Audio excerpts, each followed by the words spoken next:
Góðan daginn og velkomin í hlaðvarpið Pæling dagsins. Ég heiti Þórarinn Hjartarson og í dag er mánudagurinn 5. ágúst. Ég vona að verslunarmannahelgin fari vel með ykkur þó svo að veðrið hafi nú ekkert verið neitt frábært.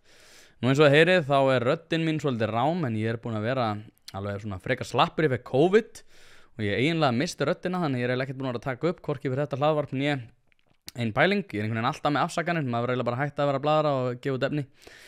En það kemur svo sem ekki að sök því að ég er með góðan þátt í dag fyrir ykkur þó ég segi sjálfur frá.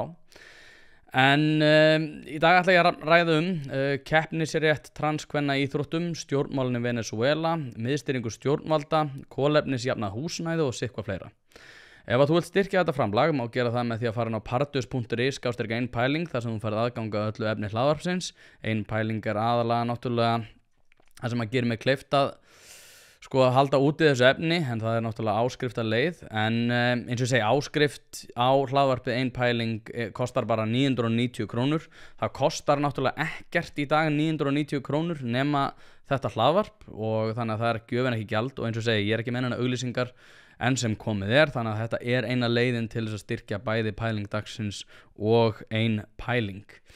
En ef þú vilt ekki gera það, eða þú vilt gera það líka, þá vil ég hvetja þig til að gera subscribe á þessa rás og haka í bjölluna þannig að þú fáir fregnir af því þegar að nýr þáttur kemur í loftið. En vindum okkur í þetta. Mér langar aðeins að byrja að ræða, þetta er svona einhvern veginn í bígerð, þetta er alltaf gerast einhvern veginn rosalega hratt núna. Ég ætla ekki að fara mörgum orðum þetta en það er óeirðaralda í Bretlandi sem hefur átt sér stað undanfarna daga eins og einhverjir sjálfsagt vita eru þetta óeirðir sem að brautast út eftir að maður braust inn á Taylor Swift danskennslu ef við skildum það rétt og stakk þar fjölda ungara stúlkna á samt leiðbeinendum. Þar af létust 3 ungar stúlkur, sá sem að framdi verknaðinn á rætusinnar rekja til Rúanda en foreldrar hans eru þaðan en hann er uppalinn í Cardiff í Bretlandi. Óeirðirnar hafa beinst að innflytjendum og innflytjendastefnu í Bretlandi.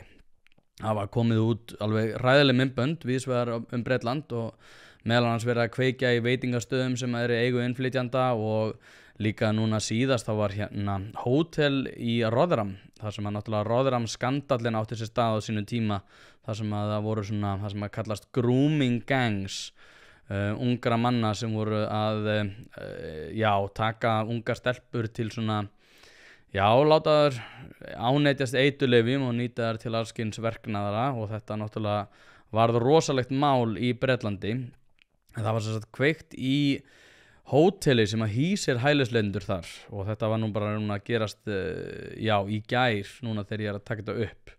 Þannig eins og segja, það er alveg hræðilegir hlutir að gerast og mér minnir reyndar ég hafi rætt þetta einhvern tímann í hlaðvarpinu ein pæling eða hér þar sem að þetta byrjar í flestum tilfellum svona. Þetta er svona það er einhver kveikja sem að hleypur eldi í púðutunnuna og upphæfið er einmitt oft að ráðast á einkenni eins og bænahús og veitingastaði sem að náttúrulega ég er að gleyma að nefna það voru líka moskur sem að var verið að ráðast gegn þó svo ég veit ekki til þess að einhver hafi verið eyðilagðir eða eitthvað fleira því líkt og þá eru það einmitt óeirðarseggir sem að álíta einhvers konar hópa óþóknanlega samfélaginu og einmitt fyrir þá sem að vilja, það er alltaf sagt að maður er að lesa gamlar bækur til þess að skilja nútíman og það er svona svolítið það sem að mér finnst við vera að verða vitni af í dag. Það er alveg ótrúlegt, það er eins og að lesa Age of Extremes eftir Eric Hobsbawm, heldur sé að segja þetta rétt. Er alveg magnaður rit þar sem að mitt fjallaðir nákvæmlega það hvernig þetta hefur í rauninni saga Evrópu að endurtaka sig og það verður mjög áhugavert að fylgjast með þessari þróun. Hún er ekki góð þó svo að ég tel náttúrulega hún hafi verið ákveðnu leyti fyrirsjáanleg.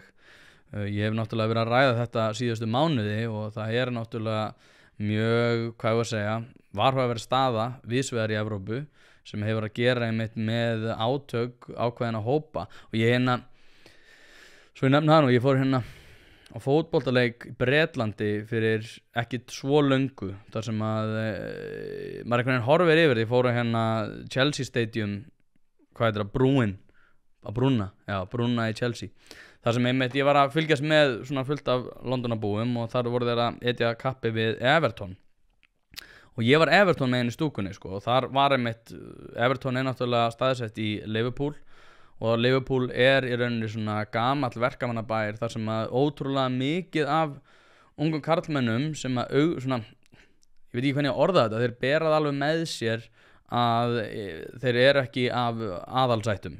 Maður sér það alveg á þeim að þetta ekkert endilega menn sem hafa fengið mikið upp í hendurnar og samhliða því hefur náttúrulega orðið svo þróun að sérstaklega í svona norðrinu á Bretlandi sem ég ætla að koma inn á eftir smá, þá hefur einmitt verið mikið af þessum verkamanna stöðum sem hafa svolítið sveiflast frá hægri til vinstri út af því að fyrstum sinn náttúrulega þegar að Boris Johnson vann kosningar 2019 að þá náttúrulega féll þessi rauði veggur sem að hafi náttúrulega að gera með það að það var ákveðin eftirspurn eftir því að taka harðar á innflytjendamálum og hafði raun ekkert með efnahagsstöðu manna að gera og svo var það núna aftur þegar Keir Starmer ber sigur úr bítum fyrir hönd verkamannaflokksins að þá í rauninni því lofa að þeir ætla að taka hart á innflytjendamálunum samhliða því að byggja upp velferðarkerfið og aðeins nákvæmlega þetta að þá hafið þið heyrt sko Jóhann Pál og Kristrúnu Frosta, ég held að Kristrúnu Frosta hefur líka nefnt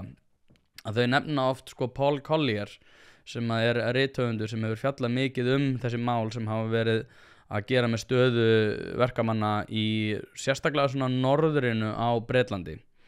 Norðrið eins og segi, þeir sveifla svolítið eftir vindum nákvæmlega með sko lífskjörin sín að gera og þeir nefna mitt það að Paul Collier og þau á samfylkingunni hafa svolítið tekið þessi svona kennisbeiki Paul Collier upp á vænginn með það að gera sko að hvernig var þetta?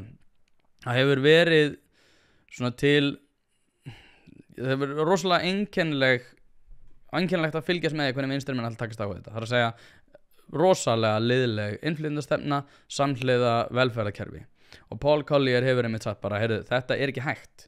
Það er ekki hægt að halda úti góðu velferðarkerfi og opnum landamærum og við höfum náttúrulega orðið vitni að þessu. Ég meina, Kristrúnu Frosta náttúrulega nefnda við mig á sínu tíma þegar hún einmitt sagði bara þetta tvennt fer ekki alveg sama og þetta er alveg það sem að Paul Collier hefur verið að segja. Ég ætla, sko það er maður, ég var sendið þetta daginn frá manni inn í ráðuneyti sem ég ætla ekki að nefna, þar sem að hann sendi mér einmitt sko greinagerð akademíusar sem að birti grein sem að fjallaði það að sko velferðarkerfi Danmerkur sem að náttúrulega samfélkingin rosalega mikið að horfa til hefur það að gera, það hefur rosalega mikið með danska menningu að gera og þetta hefur verið ótrúlega eins og þetta er hot potato að segja bara, heyrðu, kannski velferðarkerfi í Danmörku gott út af Dönum en þegar maður svona pælir í því þá það kannski alveg eðlilegt og það að ætla einhvern veginn að reyna að fá fullt af fólki inn í landið sem að hefur kannski ekki kynnst sama menningarheimi og ætlast til þess að þau einhvern veginn aðlagist sjálfkrafa inn í samfélagið, það rosalega erfitt og þá hefur eins og segjum sem að stjórnmálamenn talaður þá hefur þetta að gera með tölur. Það hefur að gera með tölur af þeim sem við erum tilbúin til þess að taka á móti. En sko, mér finnst þetta að vera fyrirsjáanlegt og það hefur verið svona einkennileg umræða þetta sem að snýr að því að þetta sé allt hægri öfgamenn sem að ég skil ekki. Sko að því að þetta eru sko óeirðir sem eru að eiga sér stað í norðurhluta Bretlands. Nú sko hvaða bæir í norðurhlutanum, hvað eiga það flestir sameiginlegt? Þetta eru bæir sem að kusu til vinstri að langstærstu hluta í seinustu kosningum. Og nú veit ég ekki alveg hvort ég get sagt sko, að þeir séu þá sjálfkrafa ekki hægri menn. Og eins og ég hef nefnt áður, þá eins og þegar við skoðum sko, tölur í Frakklandi sem hafa komið út núna eftir síðustu kosningar, að þá voru það í langflestum tilfellum fátækustu hóparnir sem voru að kjósa gegn liðlegri innflytjendastefnu eins og sást í rannsóknum. Og eins og segi, þetta var í Frakklandi, ég gerir ráð fyrir því að það sama upp á teninginu núna þar sem að Keir Starmer einmitt lofaði því að þeir ætluðu að takast á við innflytjendamálin strax í kjölfarið á því að þeir myndu vinna. En sko, þessi hægri öfgastimpill náttúrulega orðin hjákalllegur. Sko, hann þýðir náttúrulega ekki neitt. og ég sá eitt myndband sem að mér langar að sýna hér sem að ég tel ná svona ágætlega svona utan það sem að gerast en hér þetta maður sem á ræturinn að rekja erlendis að ræða þróunina í Bretlandi. The way to stop this is start to actually ask the question, why? Why are these riots happening? We should obviously condemn them. We should condemn people attacking police officers, setting things on fire. But we need to ask the question is, what has happened to this country that a large group of people feel silenced? They cannot speak. They cannot speak about the problems of mass immigration. And when you do, you're labelled, even people on the right or left, you're common sense people who want to have these discussions, you're labelled as a far-right person. Now we're actually seeing the real far-right in this country rising. And the reason for that is they've been silenced for a long time. We ignore the fact that 80% of this country is actually white. We are constantly not prepared to ask deeper level questions. When BLM riots happened in 2020, the media coverage, the social media coverage was all asking the question, why? Why do black people feel the way they feel in this country, in America? But no one seems to be prepared to ask these questions towards these group of people. Instead, they want to put them all in a box of crazy, white, EDL, far-right people, rather than actually sitting there saying, what has happened to this country? Will Sir Keir Starmer actually wake up and actually do something to this, or will we turn into France where this is just going to keep on happening on a regular basis? So I think to stop these riots, we need to have a much more serious conversation about how to stop crime in this country, how to stop certain ethnic groups getting an advantage in terms of not being prosecuted by the police. We saw it in Rotherham with those young girls who are getting exploited. We need to have some serious questions about this. Until then, I don't think the riots will stop anytime soon.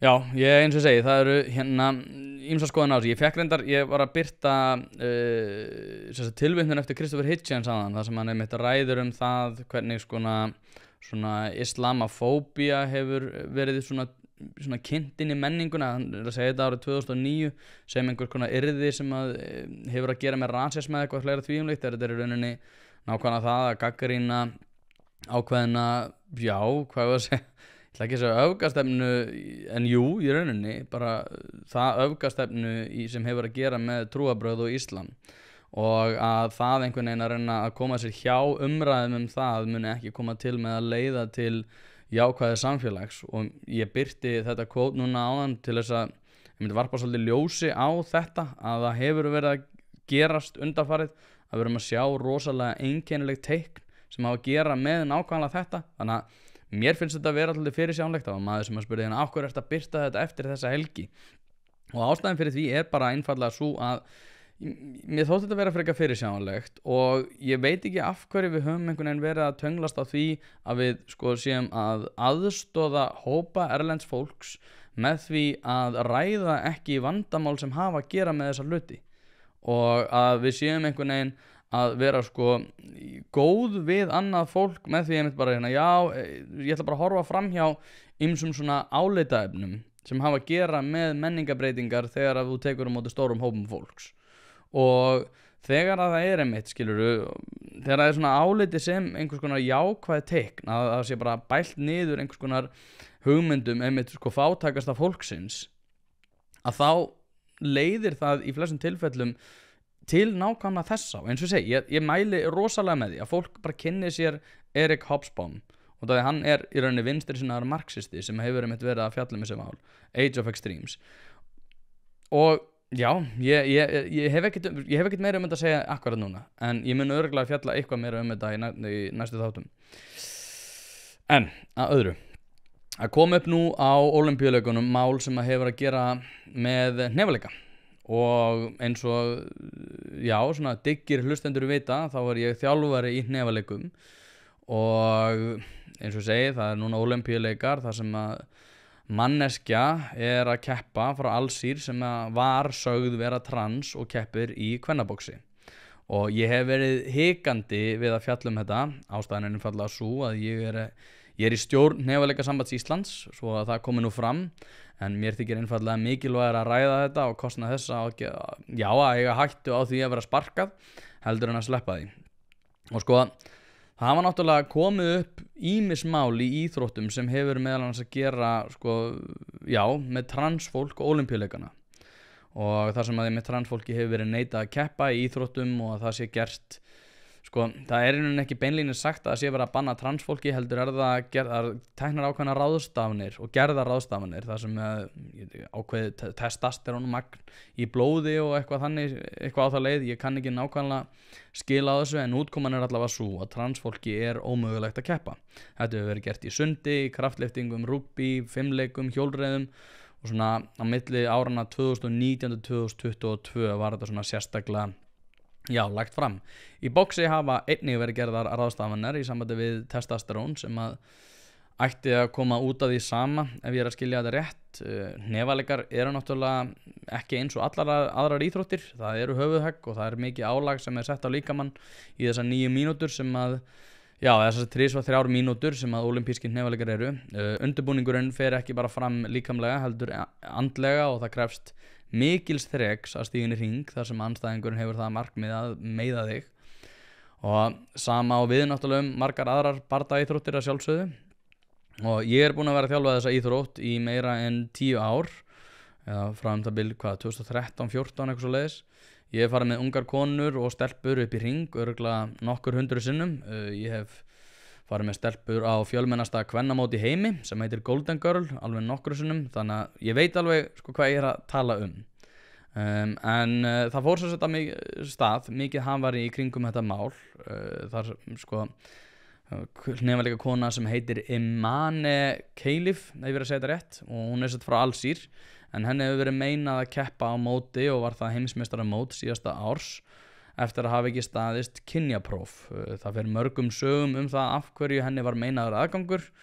Það hefur verið sagt að hún sé með XY litninga sem hefur komið fram á þessum þessum prófum sem eru að sjálfsögðu karlmanns litningar, en það kvenna eru náttúrulega XX, og hún eins og ég segi, hún karlmannlega að sjá, en hún var mætt á Ólympíuleikana og keppti þar við Angelu Carini frá Ítalíu sem að sagðist aldrei hafa verið slegin svona fast og hvað hætta keppni eftir 46 sekundur. Það tók við mikið, eins og segi, fjölmiðlafár sem hefur dregið svona dagsljósið ákveðna spillingu alþjóða hnefaleikasambandsins eða IBA, sem ég ætla ekki að tjá mig það mikið í gangi sem hefur að gera með það, og það náttúrulega maður sem heitir Kremlev og hérna forseti hnefaleikasambandsins, hann rússi, og það hefur verið mikill stormur í kringum þetta mál út af því að það hefur svona gætt þess og mikið rætt spillingu sem hefur að gera með það að Imane Khalif hafi ekki verið meinaður aðgangur að heimsmeistaramótinu fyrir hún hafi unnið rússa sem að var í nöp við forsetann, og þá hafi farið í gegn þessar kynjaskoðanir, og ég svo sem veit í rauninni ekkert það, en mér langar að tala þetta í víðu samhengi. Þetta hefur náttúrulega borið upp mjög skarpar línur í ákveðnum ágreiningi sem að við kemur transmálefnum almennt. Nú eru Bretar að sjálfsögðu búin að banna börnum, eða búin að banna að börn fái kynþroska bælandi lyf, sem að margir meðal annars hér á landi sögðu að myndu aldrei koma til með að hafa áhrif á börnin til framtíðar, og það var að sjálfsögðu ekki rétt, sem að hafði reyndar mátt líka ljóst fyrir, en ok, það búið að banna þetta allavega núna þar í landi. Og í þessu tiltekna máli, eins og margir hafa bent á, líka mikilvægt að muna að þetta snýst ekkert endilega hnefaleika og þannig bardaga einan og sér, og það rétt að það eflaust einhverjir sem að berjast í svona hugmyndafræðilegri baráttu sem að ætla að nýta sér þetta og hafa aldrei látið sig náttúrulega kvennabox varða eða kvennanefaleika eða aðra bardaíþróttir, en þetta samt ágætis vettvangur til þess að ræða þessa hluti í ákveðnu samhengi. Því að þó svo að margir hafi látið sig transmálefni varða, þá oft fólk sem náttúrulega fólk sem lætur transmálefni sig varða og bendir á að hún sé fæddur kvenmaður, þó svo að eins og segi, ég veit ekki hvort að genamengi sé XY eða XX, en eins og segi, það svo sem má liggja milli hluta, en þá hefur náttúrulega verið samt mjög mikið til umræðu að hleypa transfólki inn í deildir þar sem að vísar til þeirra leiðrétta kyn en ekki þeirra líffræðilega kyns, og það finnst mér alveg vera jafn slæleg nálgun á þetta tiltekna mál og að dreifa áróðri það að hún hafi fæðist sem karl. því að hugmyndafræðilega sko, hefur baráttan átt sér stað sko, beggja megin. Þeir sömu og hafa verið hæst í umræðum að leiðrétta meintan misskilning að hún hafi fæðst sem kona hafa einnig talað fyrir því að transkonur eigi að hafa aðgang að íþróttum kvenna.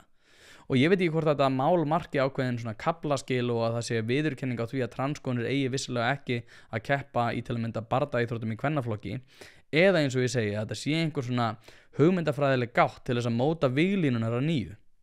Því að ég tel sem þjálfari sem hef leitt margar stelpurinn í hring að líffræðilegir karlar eigi ekkert erindi inn á þennan vettvang, og ég hef oft hugsað út í að hvað ég myndi gera við slíkar aðstæður og ég veit ekki hvernig ég myndi tekla, ætli það sé ekki aðstæðubundið. En já, að aðalmálinu Venezuela, já, ég veit ekki hvar maður á að byrja sko. Venezuela er á miklu breytingaskeiði eftir að kosningar sem að sum hefur verið álitnar sem svik við kjósendur.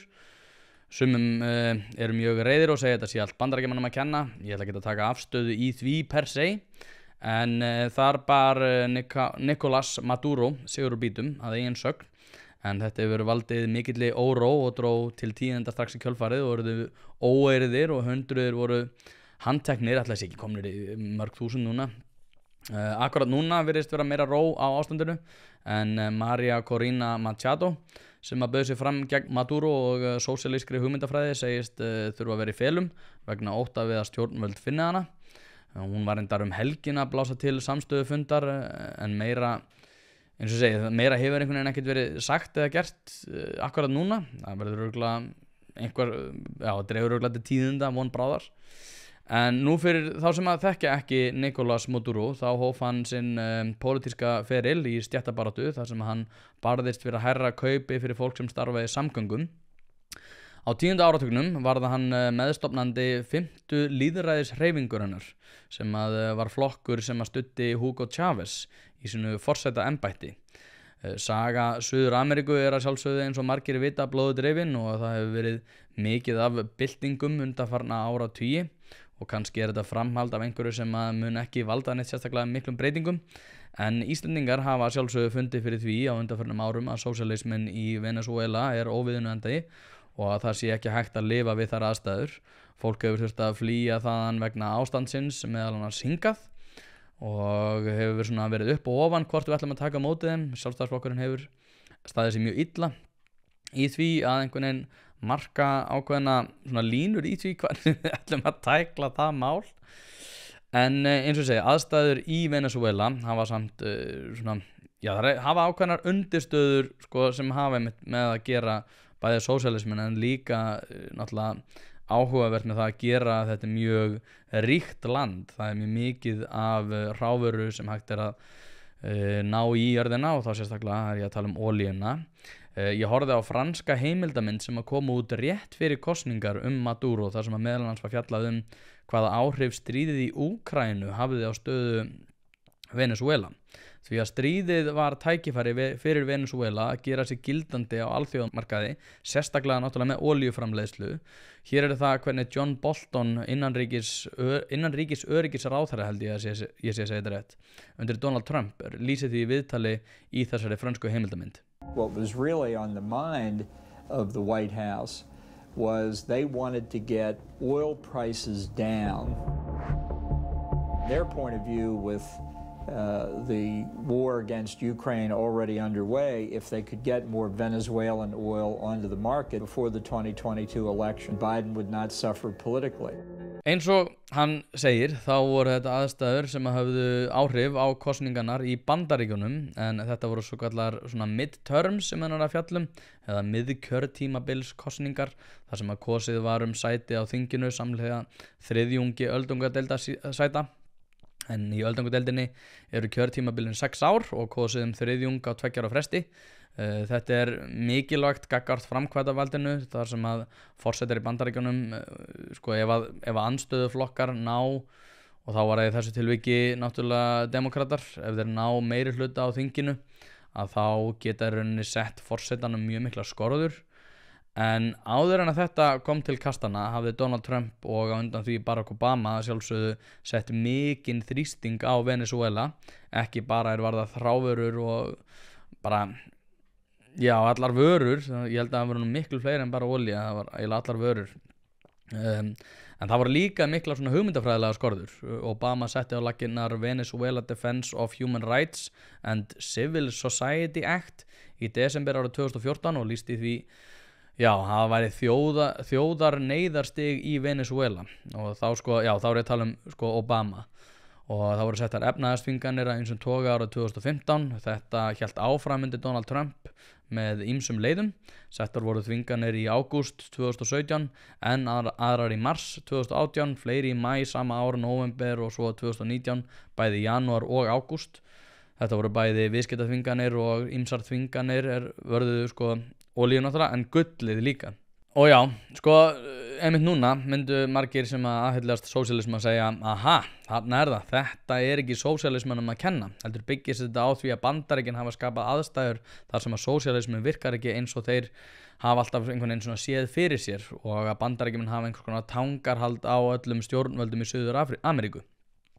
Og ég held að þetta sé, það er alveg hægt að fara rauk fyrir þessu en ég held aftur á móti að þetta sé ekki staðan við þetta tiltekna mál.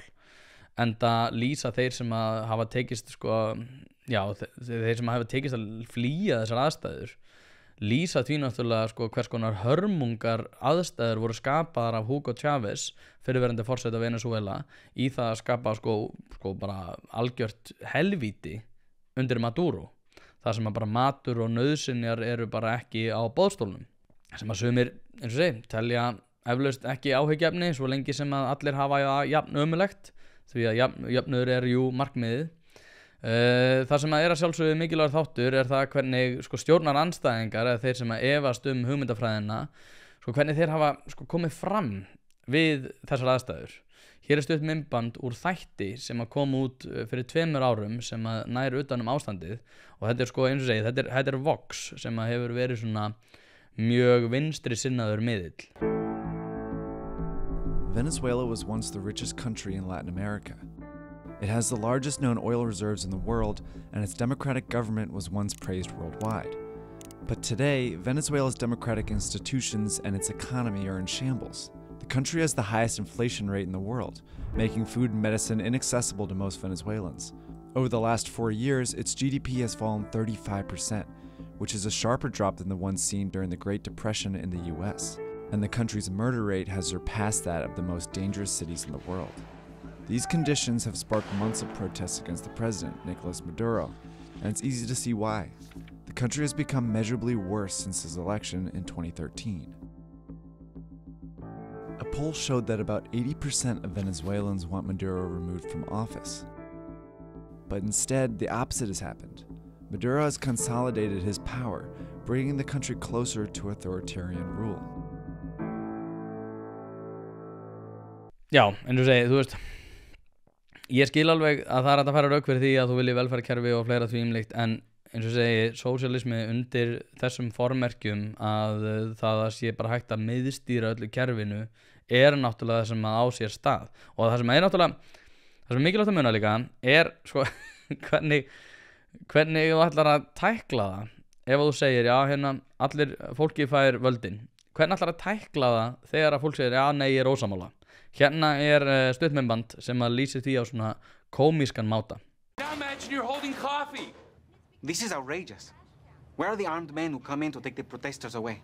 Where are they? This kind of behavior is never tolerated in Boracua. You shout like that, they put you in jail right away.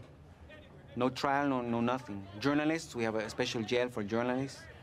You're stealing, right to jail. You're playing music too loud, right to jail, right away. You're driving too fast, jail. Slow, jail. You're charging too high prices for sweaters, glasses. You right to jail. You undercook fish, believe it or not, jail. You overcook chicken, also jail. Undercook, overcook. You make an appointment with the dentist and you don't show up, believe it or not, jail, right away. We have the best patients in the world because of jail. Mér finnst þetta skemmtilegt myndband en á sama tíma svolítið óhugnalegt við að vekum hann til umhugsunar eins og ég segi, hvert miðstýringin leiðir. Sósíalistar færa rauk fyrir því að sósíalisminn snúist ekki miðstýringu, heldur dreifstýringu þar sem að fólki fær völdin. En svo ég nefna bara aftur, hver fær það í sinn hlut að útluta öllum þessum verðmætum?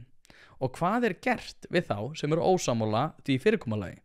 Það að segja, því fyrirkomulagi þar sem árangur og dugnaður ekki verðlaunaður, heldur þurfa að dreifa árangrinum svona allara jafnt yfir heildina. Nú við vitum alveg hvað gert við þá og hvernig fólk, þú veist, það náttúrulega bara eins og var lýst í þessu myndbandi, það bara losa sig við það sem bara allt bannað og þetta hefur verið minn svona hugmyndafræðilega ágreiningur sérstaklega við það sem svona hvernig hlutinir eru gerðir í Evrópu sem þetta kannski klísja en mér finnst það samt að lýsa þessu rétt sem það að hlutinir eru bannaðir þangað til eru leyfðir á meðan í Bandaríkjunum þá eru leyfðir þangað til eru bannaðir og sko við þurfum ekkert að velkjast í vafa það hvort að þetta hafi áhrif á atvinnulíf og verðmætasköpun sem náttúrulega grunnundirstaða þess að fólk hafi í sig og á því að stjórnmálamenn kunna ekki búið til mat og húsnæði þegar að Inga Sæland segir fæði, klæði, húsnæði hún kann ekki búa til neitt af þessu sko.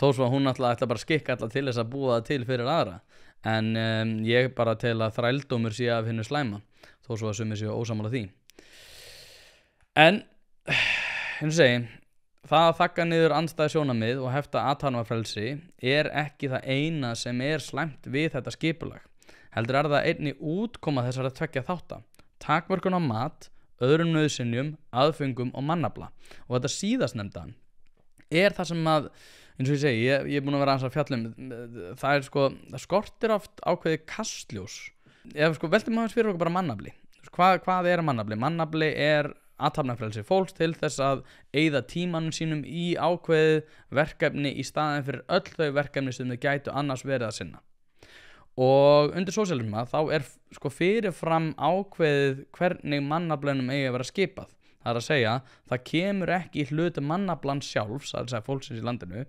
að sko ráðstafa sínum eigin tíma á þann máta sem þau vilja og fólki oft tíðrætt að sko hvað fólkið í landinu vill sem í flestum tilfellum hróp og köll fámanns hóps sem krefst þess að aðrir vorkenni sjálfum sér jafn mikið og þau gera og betra ef allir bæru jafn litla ábyrgð á eigin lífi eins og þessi sami hópur. En ok, hugsum aðeins út í þetta frá öðru sjónarmiði og ræðum aðeins aftur Venezuela. Sko athugið að þetta myndband sem ég var sýningur áðan sko með Vox sem var úr þessu heimildamynd Venezuela ástandið árið 2018 kom út fyrir 6 árum og já, ok, kannski eru ekki allir sannfærðir að það breytir litlu með það að gera Bandaríkjamenn komið þessar lagginar en 80% þjóðarinnar vildi losna við stjórnvöld þá og þá hlýtur að vera sko áhyggjuefni saman hvort þú sett vinstra hægra megin að það hafi ekki verið hægt og sé ekki ennþá hægt og það þetta sem ég hef áhyggjur af með þessa hugmyndafræði hún útlutar mannafla mér finnst það vera grunnþátturinn af þessu öllu þessi hugmyndafræði útlutar mannafla á skakkan máta og telur sig sko geta móta samfélagið eftir einhverjum útópískum hugmyndum þar sem hægt að sjá fyrir sko viðbrögð fólks með hvatastýringu sem að minnkar framtakssemi og að lokum spornar við því að fólk geti sko ákveðið sjálft í hvað það vill nota sinn eigin tíma. Stjórnvöld eiga ekki aðkomu að því að undanskildu því að kannski koma til móts við þá sem að hafa það langverst en ef við ætlum að sko sífellt að stækka þann hóp og vera alltaf að segja við bara alla já, heyrðu, þú átt inni hjá ríkinu þú átt inni hjá ríkinu, þú átt inni hjá ríkinu á einhverju tímapunkti það orðið svo stór hluti að verðmætasköpunin bara þrýtur og hvað ætlum við að gera þá? En sko mér langar að ræða sko hvernig heimurinn verður móttækilegur fyrir miðstýringu. Jú, það þegar að nægilega stórum hluta samfélagsins hefur verið talið í trúum að hann verði fyrir einhvers konar ósanngirni og sé að einhverju marki fórnalamb. Og nú ég ekki að segja að það sé ekki til ósanngirni og hún sé ekki til staðar einhverju marki víða, en afstaða fólks til eigin tilverstar virðist að stóru leyti í dag vera bundin við það að eftir því sem að fleirum talið í trúum að þeir séu fórnalömb, að þá einhvern veginn batni samfélagið og staðan í samfélaginu. Og það sem frekar merkilegt að sko vinstri menn hafa orðið háðir því að sannfæra fólk að þau séu fórnalömb. Ég fann gott myndband sem samantekt af ræðu Christopher Hitchens sem sett í samhengi við atburð sem átti sér stað ára 2015 en þetta sem sagt samblanda af 2 myndböndum, annars vegar það sem að Christopher Hitchens að ræða það hvernig fólk verður fórnarlömb og hvernig sko smitt áhrif slíkrar hugsunar er og hins vegar þetta Nicholas Christakis þar sem að hann varð fyrir aðsúg fáráðlinga í Yale háskólanum vegna þess að hann birti athugasemdir hrekkjavökubúninga eftir að konan hans hafi verið konan hans sagði að kynþáttur ætti ekki að leggja grunn að því hvernig búningum fólk mætti klæðast og við höfum náttúrulega sko séð slíkt aðhlátursefni hér á landi líka þar sem að sko málsmetandi fólk að mæti viðtöl og tala það hvaða hrekkjavökubúninga sko hvítt fólk megi vera í og sko ef að þau vilja vera í einhvernum búning sem einhver svona teiknimyndapersóna sem að lituð eitthvað fyrir því líkt að þá einhvern veginn erum við að koma til móts við litaða hópa þegar við bönnum ungum börnum að vera í þessum hrekkjavökubúningum. Það að segja við ætlum að berjast gegn rasisma með því að passa upp á það að börnin séu að sko tönglast á því dag frá degi í hvaða sko kynþætti þeim mega sko, persónu gera eða ekki og eins og segi þetta sko við erum að tala á Íslandi sko það sem eins og segi það bara ég veit ekki alveg hvernig maður á að það náttúrulega búið að grafa undan þessari þvælu hugsun en það var bara eðlilega afstaða það var bara eðlilega afstaða fyrir ekkert svo löngu að við varum að ræða sko hrekkjavökubúninga 6 ára barna í samhengi við kynþætti og ég meina maður einhvern veginn á svo erfitt með einhvern veginn að spóla sér svo tilbaka úr þessu og ég hef reynda búin að vera að hugsa bara þetta undanfarin hálft ára þú veist eftir að allir brandarakallanir þú veist þegar við fórum að hlæja bröndurunum fórum ekki að taka alvarlega brandarana sem að þetta fólk var að segja eins og við gerðum svona þegar við mistum vitið á COVID-tímanum en eftir því sem við fórum að hlæja þessum brandurum sem þetta náttúrulega að þá hugsa maður sem tilbaka bara tjöð voru við bilið en sko þetta Yale háskóli ég er komin allt út fyrir efnið þetta þótti sérst mikið tiltökumál og það var múgur sem að voru nemar við skólan sem að töldu nauðsynlegt að gera eins og ég var að nefna aðsúgað kennara sem að náði eðlilega mikilli athygli en skoðu þetta myndband. What I remember was violently resisting, all of us, different ways, the idea that the university could be in loco parentis, as it wanted to call it. So the university would play the role of your parents. As your position as master, it is your job to create a place of comfort and home for the students that live in Silliman. And if you had a beef against another student of any kind, it was considered kind of babyish to want to go to the dean the entire time and complain about your feelings. You have not done that. By sending out that email, that goes against your position as master. Do you understand that? Then no, I don't agree with that. Then why the fuck did you accept the position? Because who the fuck hired you? I have a different You vision should than you. step down. If that is what you think about being a master, you should step down. But now it seems to me that not just on sexual matters, but on quite a lot of other things lumped under the heading of correct attitude, everyone in the university seems to want to have more authority over themselves. Be quiet. For all... To have more complaints procedures, to have more therapy and more litigation. And I would say, for heaven's sake, there's enough of all that in the wider society as it is. And you can't justify this by reference to microorganisms, I'm sorry to say. It's not viruses that are making people behave this way. It's a regression to infantilism that's going on. It is not about creating an intellectual space. It is not. Do you understand that? It's about creating a home here. You are not doing that. You're supposed to be our advocate.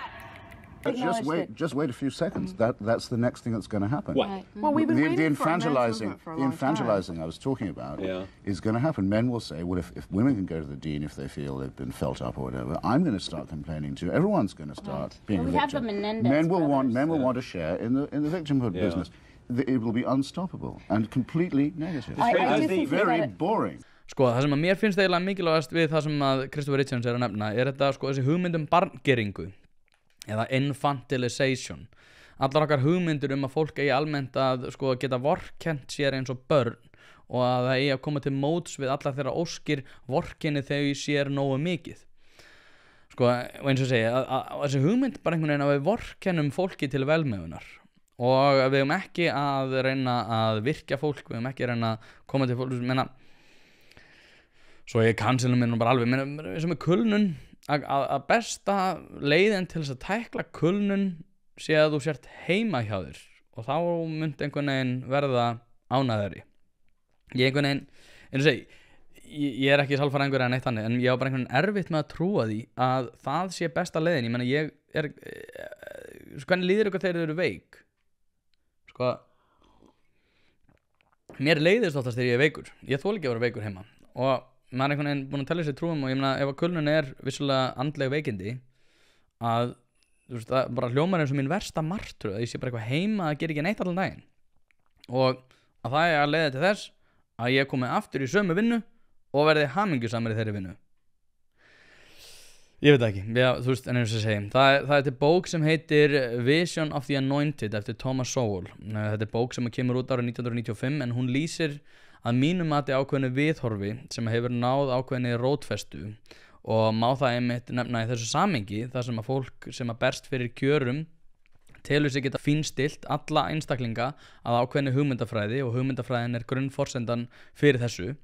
Hann nefnir að hugmyndafræðin verði einhvern veginn svona einkenni fólks og við höfum náttúrulega fjallað með þetta áður þar sem að fólki þykir vænt eigin afstöðu. Hugmyndafræðin verður einhvern veginn hluti af þér og þar alveg ef einhver er að efast hugmyndafræðina þína þá verður þú, það er eins og sé persónulega árás út af því að það er verið að gagnrýna þig þó svo ónáttúrulega að vera líka hægt að gagnrýna fólk en þið vitið svona hvað ég er að tala og eins og segi, hugmyndafræðin verður samofin viðkomandi og hann telur að ef að heimurinn ef hann er ekki móttækilegur þeirri hugmyndafræði þurfum við að breyta fólkinu í samfélagi. Hér er stutt tilvitnun í bókina.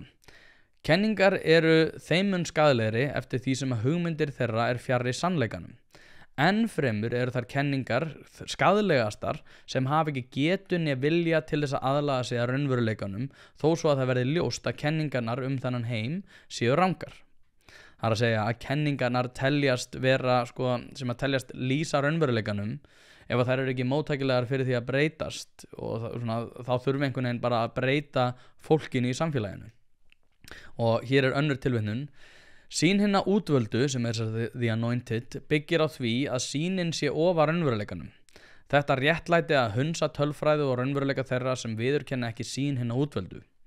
Og mér langar að spila stutta klippu úr hljóðbókinni sem að ég mæli eindregið með. Patterns of failure. A very distinct pattern has emerged repeatedly when policies favored by the anointed turn out to fail.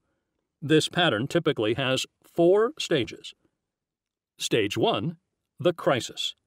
Some situation exists whose negative aspects the anointed propose to eliminate. Such a situation is routinely characterized as a crisis, even though all human situations have negative aspects, and even though evidence is seldom asked or given to show how the situation at hand is either uniquely bad or threatening to get worse. Sometimes the situation described as a crisis has in fact already been getting better for years. Stage 2, the solution. Policies to end the crisis are advocated by the anointed, who say that these policies will lead to beneficial result A. Critics say that these policies will lead to detrimental result Z. The anointed dismiss these latter claims as absurd and simplistic, if not dishonest. Stage 3, the results. The policies are instituted and lead to detrimental result Z. Stage 4, the response. Those who attribute detrimental result Z to the policies instituted are dismissed as simplistic for ignoring the complexities involved, as many factors went into determining the outcome. The burden of proof is put on the critics to demonstrate to a certainty that these policies alone were the only possible cause of the worsening that occurred. No burden of proof whatever is put on those who had so confidently predicted improvement. Indeed, it is often asserted that things would have been even worse were it not for the wonderful programs that mitigated the inevitable damage from other factors. Að mínu mati, eins og áðan, þá mikilvægasti þátturinn þessi síðastnefndi. Það er að segja að þegar að eitthvað sérstakt úrræði unnið af sérfræðingum með sérstökum aðföngum fyrir sérstaka hópa og ef það virkar ekki fyrir sjáanlega í flestum tilfellum að þá það út af því að það var ekki nægilega mikið fjármagn sett í þennan málaflokk sem að klúðra málunum og að þá sé málið bara eitthvað svona of flókið til þess að hinn hefðbundni maður geti skilið það. Það hefur alltaf að gera með öll svona félagsleg mál, alltaf ef að þau eru að klúra málunum og ef vandinn eykst, að þá er að já, heyrðu, það er bara því að hann var svo miklu flóknari og þetta er ekki fyrir svona heimskingja sem að vinnur í hellulögnum eða eitthvað þannig að skilja. Og vandinn er að sjálfsögðu sá að fólk hefur hagsmuni af því að aðrir skilji ekki vandamálið og að fjármagnið haldi áfram að flæða í þeirra vasa. En of mikið fjármagn í gagnslausar stofnanir er samt sem áður sko bara hliðarafurð af þessum slæma atburð og nú er ég að reyna að fara að tengja alla þessa hluti saman sem ég er búin að vera að tala um. Rauði þráður sögunar er sá að miðstýring og ofríki eru samofin fyrirbæri. Það er að segja, fjármagnið er, það er mjög vont og er það sjálfsögðu náttúrulega mjög mikið mein í þessu öllu og ákveðin drifkraftur, en ég tel ekki að vera alvarlegasta hlutin. Og þeir sem telja öðrum í trúum og telja sjálfa sig geta sniðið samfélagið að eigin hugmyndafræði, hún fellur alltaf. Það er að segja, þegar að mín aðkoma í þinn hugmyndafræðilega heim er orðin svoleiðis að ég get ekki athafna sjálfa mig á þann máta sem að ég tel fýsilegast, að þá er þetta hugmyndafræði sem er að fara að falla.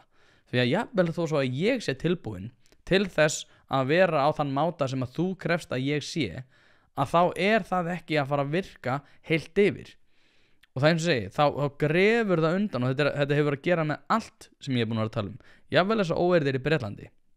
Og eins og segi, það er, ef þú telur fólk í trúum að það eigi bara að þegja og bara samþykja allt sem að þú segir, að þá mun það grafenda sjálfur. Og þetta eins og segi, Erik Hobsbawm, þetta er bara sagan aftur.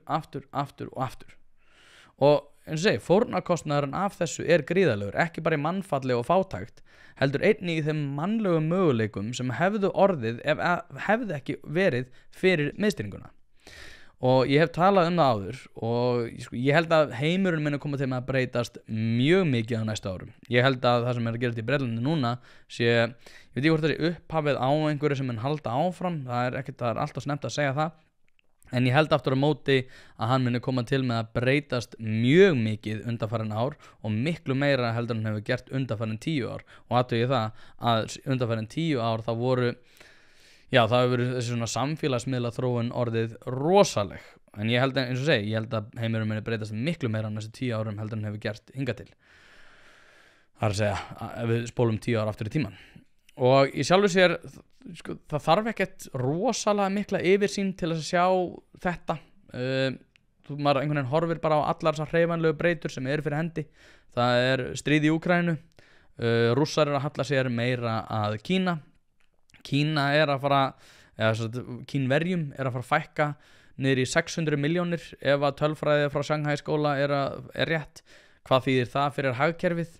Eins og segi, Trump aftur forseti, stríði með Austurlöndum sem að munu koma til með að hafa gríðarlega áhrif, óeirðir í Bretlandi sem að gætu verið upphafið á einhverju rosalegu, en eins og segi, maður veit það ekki. Þetta gæti haft áhrif víðar í Evrópu. Ég hef talað um Gert Wilders og fleiri aðala eins og hann sem að þeim er að vaksa fiskur hrygg.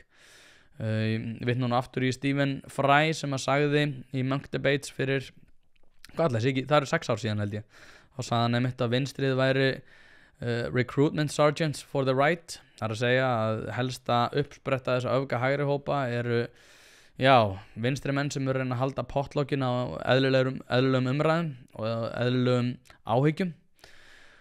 Og eins og segi, svo ég tengi þetta aðeins við miðstýringuna á Íslandi. Eins og ég fjallaði þá tel ég að HMS eða Húsnæðis- og Mannvirkjastofnun, ég held að þessi stofnun hafi ekki tekið eina góða ákvörðun frá stofnun. Fyrst held ég að þetta ætti að vera einhvern veginn svona miðstöð utanumhalds, tölulegra gagna og annað, en sem að þau eru, fæn, en þau taka að sér fjölmörg önnur verkefni og ég stundu til skemmtunar þegar ég verði eiginlega að prófa þetta.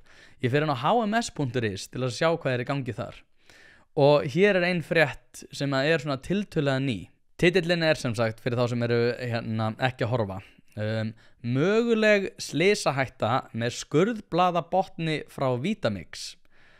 Og hérna er grein HMS vekur athygli á innköllun Vitamix á Íslandi kælitækni á 225 ml og 600 ml aukakönnum með skurðblaðabotni frá Vitamix. Könnurnar geta losnað frá skurðblaðabotninum og leitt til hættu á að fólk skeri sig á blöðunum. Þekktir sölu aðilar á Íslandi, Vitamix á Íslandi, kælitækni, en mögulega gætu þessar könnur hafa borist hingað til lands eftir öðrum leiðum, til dæmis gegnum vefverslanir. Hætta. Slysahætta getur stafað af þessum könnum. HMS beinir því til eiganda og notenda viðkomandi búnaðar að hætta notkun hans þegar í stað og hafa samband við Vitamix á Íslandi /kælitækni.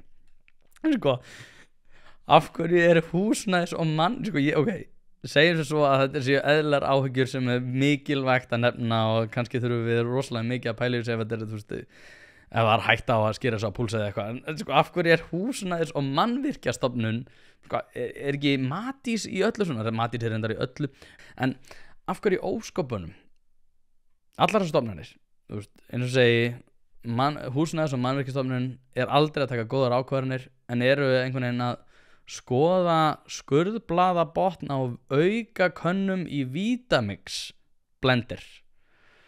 Hættulegasta búst á landinu örugglega, en sko verðbólga fer hækkandi, húsnæðisverð fer hækkandi, húsnæðisskortur gríðarlegur og HMS að skoða áhættu bak við aukabúnað á Vitamix Boostmaker. Mér langar að fjalla tvennt í þessum efnum og beina athygli þeirra sem að spyrja sig af hverju byggir ríkið ekki bara húsnæði og mála aðeins upp fyrirliggjandi forsendur sem hafa með þetta að gera. Því hvernig á ríkið að byggja húsnæði? Ég ætla að byrja á því að spila fyrir ykkur stuttan bút úr þætti á Sprengisandi sem að koma út fyrir núna tæplega viku. Það sem að rúmri viku núna, það mánudagur. Það sem að Kristján Kristjánsson talaði við Bjarna Jónsson. Bjarni Jónsson sem sagt þingmaður Vinstri grænna og formaður umhverfis- og samgöngunefndar. En þar ræðir hann slæleg vinnubrögð vegagerðarinnar og af hverju kostnaður hefur farið svona mikið úr áætlun eða fram úr áætlun. Bökkum aðeins, bara sem að skilja þetta rétt. Ríkið ákveður að leggja 2,5 milljarða í þessa brú. Já, það það sem að eina sem heimildir raunverulega fyrir samkvæmt samþykktum Alþingis. Já, einmitt. Kostnaðurinn 5 milljarðar og þessi 2,5 eða þá að koma frá lántöku frá verktakanum sjálfum sem að vinna verkið í þessu samvinnu verkefna ferli. Það átt að gerast þannig. Og það lán sem ríkið tekur á síðan að greiðast af veggjöldunum. Það ekki nokkuð með þannig tekjurnar koma inn á veggjöldum og það greiður upp. Ég raunverulega uppalega átti ríkið ekki að leggja fram nema þessa 2,5 milljarð af því að meiri sé að hinn hlutin átti að vera bætast með lántöku þannig að væri búið að ná þeim með veggjöldum. Já. Og síðan algjörlega brostna forsendur í þessu greinilega og þá sjáum við því miður að það þá að verða veruleg ruðningsáhrif þegar peningum þá dalt inn í að fjármagna verkefni sem þetta, halda því gangandi og alltaf sér að ljúka því að það óhjákvæmilega hefur áhrif á önnur verkefni og svo lítum maður á samgönguáætlun síðustu og yfir á allu verkefni sem hafi ekki farið á stað eða ekki verið kláruð. Og við þurfum náttúrulega enn frekari skýringar því hvers vegna það ekki gerst og við vitum að það voru kostnaðarhækkanir sem hafa áhrif á mörg þessi verkefni og þetta undirbúningu gengið misvel en þegar Alþingi ákveður að eitthvað verk eigi að fara fram á ákveðnum tíma og fjármuni í það miðað við áætlanir sem það fær frá vegagerðinni, þá ætlast það til þess að það standi. Þannig að svo virðist að mörg verkefni sem að hefði átt að vera farin á stað og jafnvel bara langt komin hafi þá liðið við fyrir það að það sé verið að fjármagna svona stórt verkefni og það verður þannig áfara núna næstu missir til að klára þetta og þannig að þá eru við komið með þessi raunisarverkefni sem áttur raunverulega að fara á stað núna út allt land, mikilvæg verkefni sem að fólk vilti sjá sem að ítast þá áfram og hafa það áhrif á þau verkefni sem átt að gerast á næsta tímabili og við erum því miður þá bara að sjá þetta hafa mikil áhrif hringinn í kringum landið En ertu að lýsa því að þessi stofnun sem þarna ræðir, hún í raun og veru taki sjálfstæða ákvörðun það að fara í verkefni sem að Alþingi ekki búið að samþykkja fjárheimildir til þess að gera með þeim hættir sem að endanum gert, vegna þess að þetta samvinnu hugmyndarverkefni, það gekk ekki upp. Það ekki í gangi. Þó að samningurinn sé tilbúin en þá hefur hann aldrei verið undirritaður af neinum. Ég hefði talið réttast og þannig ætti vinnubröðin að vera þegar að verulega forsendubrestur verður varandi einstöku verkefni og svo bara varandi öllu verkefni að það reynast orðið miklu dýrari heldur en ætlað var og verið stór að þá sé það kynnt og farið yfir á Alþingi og það sé þá teknar ákvarðanir þar og ef það þarf að fresta verkefnum eða slá af öðrum til þess að geta fjármagna verkefni sem er að stönd breytast í kostnaði og talan ekki að breytast í eðli að þá sé það Alþingis að taka þar ákvarðanir um að hvaða framkvæmdir eigi þá En þú ert að segja að þessi ákvörðun núna hafi verið tekið fram hjá þinginu? Ég er að segja að þessi hlutir hafi gerst fram hjá þinginu, já, og ég er talið eðlilegast að það verið þingsins að taka upplýsta ákvarðanir hvernig bara bregðast við þessari stöðu. Þetta er náttúrulega frábært dæmi það hvað gerist þegar hið opinbera fer í framkvæmdir og nú er ég ekki að segja að hið opinbera eigi ekki að fjármagna almannagæði á borð við vegi en við sjáum aftur á móti hvers konar rugl getur komið upp þegar hið opinbera og stofnanir á borð við vegagerðina eru í því að kostnaðarmeta og framkvæma og hér erum við að tala um að steypa vegi og byggja brýr.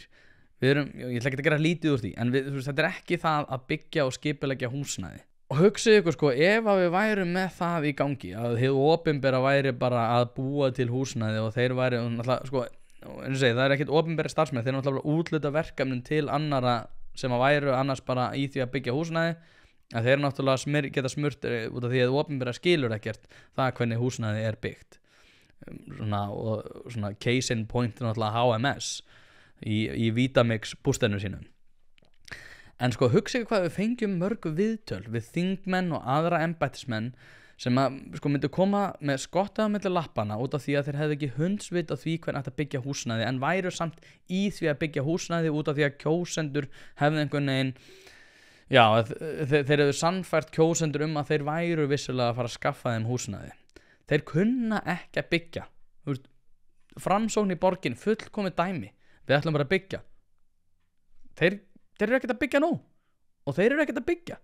Það eru aðilar að byggja sem eru í þessum geira sem eru slegaðir af reglugerðum sem sett af hinn opinbera. Ef að opinbera ætlar að byggja húsnæði og þeir myndu kalla það þá verður það að draga sig í hlé en það er bara ekkert svakalega það er ekkert sexy að vera alþingismaður eða í borginni eða hvar sem þetta er og segjum fólk herðu, ég ætla ekki að byggja húsnæði en ég ætla að gera öðrum kleift að gera það og ég ætla að gera það með auðveldara en þá erum náttúrulega bara komið hérna sem er líka svo fyndið eins og ég hef rætt áður þar er maður að hlusta á samstöðuna og hlusta á aðra aðala sem er að tala það opinbera að byggja húsnæði að þá einhvern veginn fer umræðan líka í það einhvern veginn að tala hvað allir sem eru í því að byggja húsnæði það er að segja verktakanir að þeir eru slísi og þeir eru að sliga almenning og með ekki og rík og maður er bara einhvern veginn hvernig viljið húsnæði eða ekki þetta er eins og ég veit nú ekki hvernig þetta er þetta er eins og að vera þjónn á veitingastað þar sem að maður tekur við pöntun og kemur með glúten og vegan og hann þarf að vera x-uslun og svo kemur með matinn og hann kastar hann í andlitið á þeir eða eitthvað þetta er alveg fáránlegt að fylgjast með þessu annað mál, ekki alveg óháð þessu sem ég er að tala en það var í Mogganum núna föstudaginn frábær grein sem að fjallaði mitt framúrkeyrslu hins opinbera á húsnæði sem að hýsir leikskóla en þessi leikskóli hefur verið nú í notkun í 2 ár og hefur nú verið dæmdur ónótæfur vegna galla og leikskólakrökkunum hefur verið komið fyrir í Ármúlanum. Fréttin birtist sem sagt á blaðsíðu 11 í föstudagsmogganum. Ég gerir ráð fyrir því, ég held að allir leikskóla séu nú í frí þannig að þetta hafi ekki komið í ljós þá. Viðgerðirnar á þessum nýja leikskóla munu sem sagt kosta 10 milljóna en þetta eru verðlaunaskóli sem fekk verðlaun fyrir að vera vistvænn og sjálfbær kolefnisjafnaður eitthvað leikskóli. En framkvæmdin var gerð með því að leiðarljósi að nýta húsnæði til uppbyggingar í stað þess að reisa nýtt húsnæði. Það segja þetta eldra húsnæði sem var gert upp. Og í grunninn ég hrifinn af því vegna þess að það ætti að vera ákveðin sparnar fólgin í því að nýta eldri hús, og eldri hús oft mjög vel byggð. En það þetta tvennt sem að mér langar að nefna í þessu samhengi, og það tvennt segi ég, sem annars vegar það að eins og ég nefndi hér ofan að ég vil hið opinbera stendur sig gríðarlega illa við uppbyggingu á húsnæði og það sérstaklega líka í viðhaldi. En líka þetta hitt það sem að kolefnisjafna steypu og aðal áherslan við það að byggja leikskóla eða húsnæði á höfuðborgarsvæðinu sé einhvern veginn kolefnis að hverju þetta einbetta hvert markmið? Markmið að byggja gott hús eða markmið að reyna að einhvern veginn kolefnisjafna og vera á einhverjum svona grænum fundum, einhverjum bakkelsisfundum við tjörnina þar sem þið ræðið hvers konar kolefnisfótspor leikskóli krakkana og eins og þetta svo mikill brandari en þetta varpar ákveðnu ljósi á það hvernig af hverju það gengur illa að skapa húsnæði því að eina sem maður fær að heyra í þessu samhengi eins og ég nefnið aftur hvað þetta umhverfisvænt og hvað umhverfisvæn sementframleiðslan hafi verið og eitthvað álíklega. Ekkert foreldri í leita leikskólaplássi að pæla í því hversu mikla losun steypan sem að fór í húsnæði hafi losað á Íslandi. Ungt par með 2 börn ekki að spá í hvort að Reykjavíkurborg hafi sett nægilega mikið af álögum á þá sem að byggðu húsnæði vegna loftslagsmarkmiða. Þau verða líklega bara pirruð út af því að þau vita að þetta eykur húsnæðiskostnaðinn og þetta vita það sjálfsögðu allir. Þetta náttúrulega bara della. Hættið að leggja álögur á það sem vantar húsnæði. Við vitum hvað það þýðir að þið segið orðið vottun. Það þýðir bara viðbótar kostnaður út af því að það að einhver sé að fara að votta þetta húsnæði að fara að taka ákveðum fjármagn sem að mun vera smurt ofan á þann sem að kaupir húsnæði. Þetta alltaf viðbótar kostnaður. En aðeins til að negla þennan punkt áður en að fólk fyrir að tala mig sem einhvern fólk maður reyndar tala mig eins og þeim sýnist en það þetta með að maður sé einhver afneitunar sinni með loftslagsmál og eitthvað fleira því líkt og þá langar maður að setja þetta í annað samhengi það hversu mikið við erum að gera grína á okkur sem að við kemur víðara samhengi á öllum stigum þessara mála húsbygging og loftslagsmarkmið það sem hefur kannski vakið mesta athygli náttúrulega í sambandi við kolefnisspor notkunin á steypu hún losar mikið af CO2 en árið 2018 notaði Kína 2,4 gigatonn af steypu 2019 2,35 gigatonn 2020 2,4 gigatonn og sama árið 2021 til 2023 árlega. Þetta í heildina 14,2 gigatonn af steypu á 5 árum. Þess að 2018 til ársins 2023. Nú fyrir flesta þá náttúrulega bara, ég að tala einhverja tölur sem enginn skilur og það bara botnar enginn í því hvað gigatonn af steypu þýðir. Og því langar mig að setja þetta í smá samhengi. Evrópa notaði 4,5 gigatonn og Bandaríkin 4,4 gigatonn alla 20. öldina af steypu. Bókstaflega á 100 árum á mesta iðnaðar uppbyggingarskeiði sem við höfum séð. Þannig að allur hinn vestræni heimur notaði 8,9 gigatonn alla 20. öldina sem umtalsvert minna heldur en þau 14,2 gigatonn af steypu sem að Kína notaði á síðastliðnum 5 árum. Bara á 2 árum, milli 2011 og 2013, þá erum við að tala óhað þessum 14,2 gigatonn 2018-2023, þá notuðu Kínverjar 6,6 gigatonn sem líklega hæsta í sögunni og meira en bæði Bandaríkin og Evrópa alla 20. öldina. Þannig að í 9,25% stýrivöxtum í hækkandi verðbólgu, hækkandi mataverði þá held ég að við ættum að leggja allt orðasalat kolefnisjafnað eða svansvottað húsnæði og steypu bara til hliðar. Þetta eru álögur á kaupendur og allir vita það. Fleira var það ekki. Takk fyrir að hlusta og þangað til næst.